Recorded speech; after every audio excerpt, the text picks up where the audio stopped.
यहाँ बसत मोहि सुनु खगई सा, बीते कल्प सात बीसा।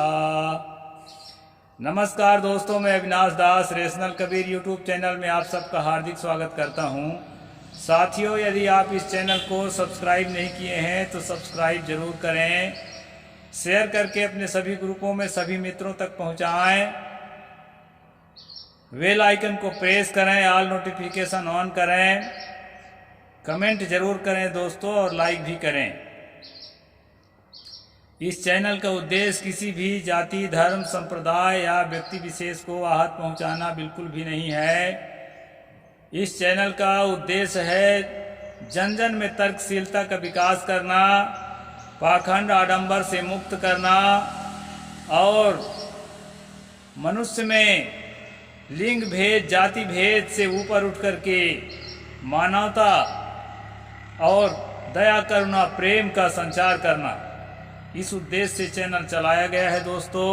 इसलिए चैनल को आगे बढ़ाने में आप सब लोग शेयर करके और मदद करें।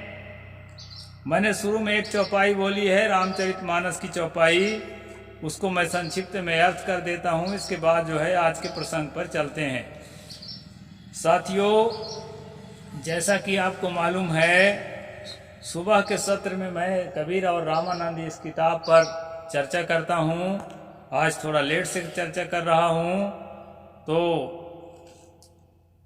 आगे हम प्रसंग पर चलेंगे। पहले चौपाई पर ध्यान देते हैं। यहाँ बसत मोहि सुन खगईसा, बीते कल्प सात बीसा।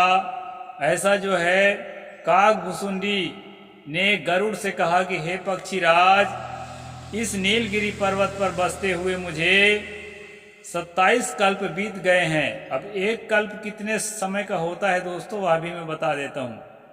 ये चार जो युग माना गया है, कलयुग, द्वापर युग, त्रेता युग और सतयुग, ये चारों युगों को मिला करके एक कल्प होता है दोस्तों। और एक युग कितना होता है?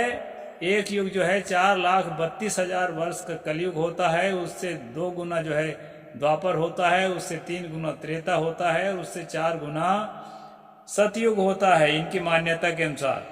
तो ये सारे को आप कैलकुलेट कर दीजिए, उतना के बराबर एक कल्प होता है। और ऐसे ऐसे 27 कल्प जो है नीलगिरी पर्वत पर रहते हुए मुझे बीत गया, ऐसा काकभूषुंडी कह रहे हैं। दोस्तों, किसी भी प्राणी के आयु का एक जीवन चक्र होता है, उसका एक काल होता है। आदमी का जीवन लगभग 100-125 साल तक, अधिकतम 125 साल तक होता है। 2-4 साल इधर तो उधर 100 का ही मान सकते हैं ज़्यादातर। तो दोस्तों, इसमें जो अतिशयोक्ति है, यह अतिशयोक्ति स्वामी रामानंद के जीवन के साथ भी जुड़ा हुआ है। इस अध्याय में हम इसी को अनुशीलन करेंगे। स्वामी रामानंद के जीवन को बहुत बढ़ा चढ़ा कर लिखा गया है, ताकि जो है उस काल में जितने संत हुए, संत कबीर से लेकर के सेन जी, नामदेव जी, पीपा जी और जितने भी अच्छे साधक हुए हैं, विचारक हुए हैं, उन सबको स्वामी रामानंद के शिष्य साबित किया जा सके। इस साजिश के तहत दोस्तों उनके जीवन काल को बढ़ा चढ़ा करके अनेक लेखकों ने अनेक तरह से प्रस्तुत किया है। इसको हम संक्षेप में थोड़ा देखेंगे, इसके बाद उस पर विश्लेषण करेंगे। सच्चाई ये है दोस्तों कि कबीर साहब के जीवन काल से बहुत पहले स्वामी रामानंद जी इस संसार से पार्थिव शरीर छोड़ करके और अपने मृत्यु को प्राप्त हो चुके थे, यानी उनकी मुलाकात होने की संभावना नहीं दिखाई पड़ती। और उनकी मुलाकात इसलिए दिखाया गया है ताकि जो है कबीर को रामानंद का शिष्य बताया जा सके, और जो है यह बताया जा सके कि कोरी, जुलाहा इत्यादि जातियों के लोगों में ज्ञान, स्वाभाविक रूप से ज्ञान होना असंभव है बिना ब्राह्मण के सहायता के। इस तरह से ब्राह्मणों ने अपने गुरु रामानंद को, और दूसरी बात दोस्तों, सतगुरु कबीर साहिब जी, संत रैदास जी और उस समय के जितने भी पीपा जी बड़े बड़े विद्वान हुए हैं, इन सारे विद्वानों को अपने से जो है दीक्षित साबित करने का कोशिश इसलिए भी किए हैं, ये बताने का कोशिश कर रहे हैं कि हमारे स्वामी रामानंद जी अत्यंत उदार थे और जो है शूद्रों को भी अपना शिष्य बना लेते थे और उनको ज्ञान देते थे और उनको अपने सीने से लगाते थे। ये बताने की कोशिश करने के लिए रामानंद के जीवन को लंबा चौड़ा बना दिया गया है। दोस्तों, दरअसल उनके अपने निजी विचार उनकी किताबों, यहाँ इस किताब में उसके भी वर्णन आएगा, तो उसको जब पूरा पढ़ेंगे तो आपको पता चलेगा कि शूद्रों से स्वामी रामानंद जो है पूरी तरह से घृणा करते थे। कभी उनको अपने निकट नहीं बिठाया और कभी उनको जो है निकट ही नहीं बिठाया, उनके छाया छूने से घृणा करते थे, तो शिष्य बनाने का सवाल ही नहीं होता। इस प्रकार दोस्तों उनके जीवन काल को क्या बताया गया है इस किताब में हम आज इसी विषय पर अध्ययन करेंगे। स्वामी रामानंद का जन्म प्रयाग में माना जाता है। मैकोलिफ महोदय ने रामानंद के जन्म स्थान के रूप में मैलकोट का उल्लेख किया है तथा कहा है कि रामानंद 14वीं सदी के अंत तथा 15वीं सदी के पूर्वार्ध में विद्वान थे। Doctor R.G. भंडारकर स्वामी रामानंद का जन्म संवत 1356 तथा मृत्यु संवत 1467 मानते हैं। उन्होंने उनका जीवन काल 111 वर्ष माना है। भागवत संप्रदाय कार बलदेव उपाध्याय तथा आलोचक सम्राट आचार्य रामचंद्र शुक्ल 100 वर्ष की अवस्था वाला स्वामी रामानंद को मारा है, किंतु तिथियों तथा सन संवत में अंतर है। ये सारे लेखक जो है लिखे हैं तो उनके जन्म तिथि और जो है सन संवत में एकता नहीं है, अलग अलग सब लिखे हैं। वर्ष सप्त सत लव तनुराख्यो परमारत तजी और न गयो भैयो तासु प्रमाण विदित चहुमाही भरत खंड जानत को नाही। यह भक्तमाल के टीका राम रस लिखने वाले राम रसिकावली महाराजा रघुराज सिंह के वाणी है। इसमें कहा है कि 107 वर्ष तक जो है स्वामी रामानंद जीवित थे। डॉक्टर फरकुहर साहब स्वामी की आयु 70 वर्ष मानते हैं। उन्होंने अपने प्रसिद्ध ग्रंथ में an outline of the religious literature of India में स्वामी जी रामानंद का समय 1400 से ईस्वी से 1470 अर्थात संवत 1456 से 1526 तक माना है। साथियों, 1400 से 1470 इसमें जो है 1398 से 1575 कबीर साहिब का जीवन काल माना जाता है। जेम्स हेस्टिंग्स द्वारा संपादित encyclopedia of religion and ethics के 10वें जिल्द में रामानंद के रामावतों के संबंध में लिखते हैं। वे कहते हैं कि साधारण निश्चित रूप से मान लेते हैं कि रामानंद ईस्वी 1299 में पैदा हुए। ये और पहले बता रहे हैं 1299 में। उनकी मृत्यु तिथियों में कुछ दुरूहता मिलती है। लोक प्रचलित परंपरा है कि वे संवत 1467-1410 में मरे। इससे उनका जीवन काल 111 वर्षों का होता है, जो असंभव जान पड़ता है। अस्तु वे स्वामी रामानंद का ईसा के 14वीं शताब्दी के अधिकांश वर्षों तक जीवित रहना स्वीकारते हैं, यानी उनका जीवन काल बहुत लंबा था ऐसा माना जाता है। स्वामी रामानंद संप्रदाय के प्रसिद्ध स्वामी भगवताचार्य लिखते हैं, जिस प्रकार स्वामी जी का अवतार संवत शास्त्रीय संवत है, उसी प्रकार उनके साकेत गमन का नियत संवत नहीं है। उनके जन्म के बारे में जो है एक रूपता काफ़ी हदों तक है, लेकिन उनकी मृत्यु का जो समय है उसके बारे में काफ़ी जो है मत अंतर है। यह बात इन्होंने कहा है। इसी प्रकार दोस्तों विद्वान संत आचार्य रामानंद का जन्म 1299 माघ बदी 7 1356 विक्रम को इलाहाबाद प्रयाग में हुआ था। 144 वर्ष की आयु पाकर अप्रैल 1443 ईस्वी को अयोध्या में साकेत गमन हुआ। इस प्रकार मतांतर है दोस्तों। 1467 वैशाख शुक्ल तृतीया को संसारी जीवों को भगवत भक्ति का मार्ग मोक्ष के लिए प्रचार कर इस धराधाम से साकेत धाम को चले गए।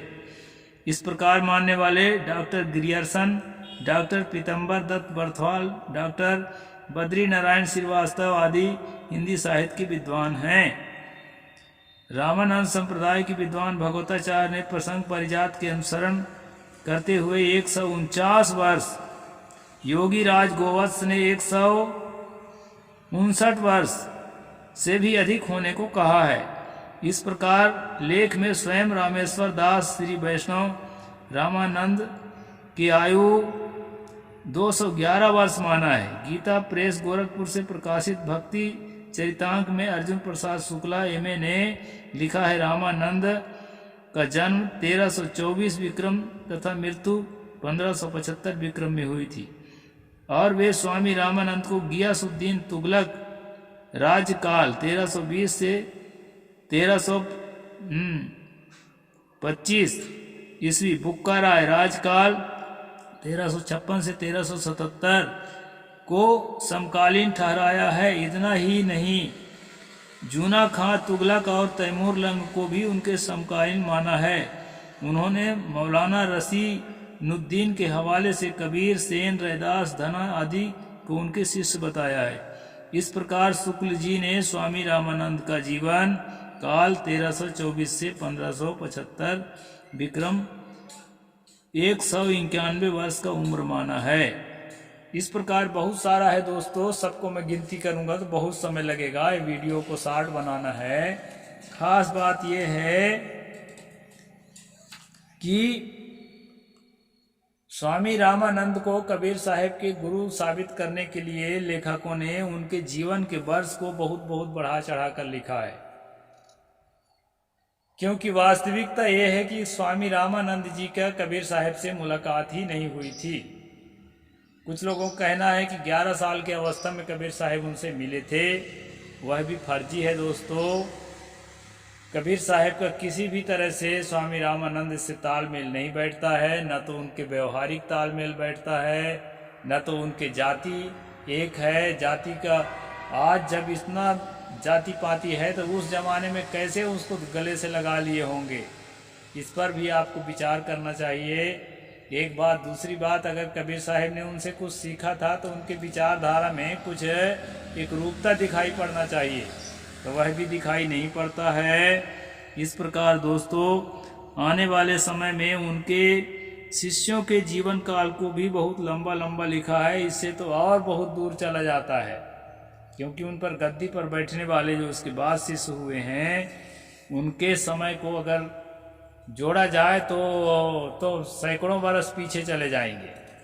दोस्तों इस प्रकार जो है यहाँ पर धन्ना जी को, पीपा जी को, रैदास जी को और अनेक विचारकों को स्वामी रामानंद के शिष्य बताया गया है। उनके जीवन काल को बढ़ाने के पीछे कारण यही है कि उस जमाने में जितने भी बड़े बड़े नामी गिरामी विचारक संत हुए हैं, साधक हुए हैं, उनको स्वामी रामानंद का शिष्य जो है स्वीकार कराया जा सके।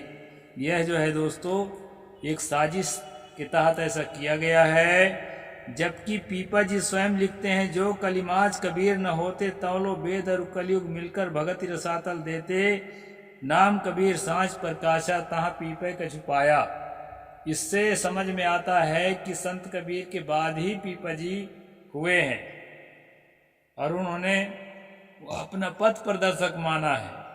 तो जब संत कबीर से ही स्वामी रामानंद जी की मुलाकात नहीं हुई है तो पीपा से कैसे हो जाएगी।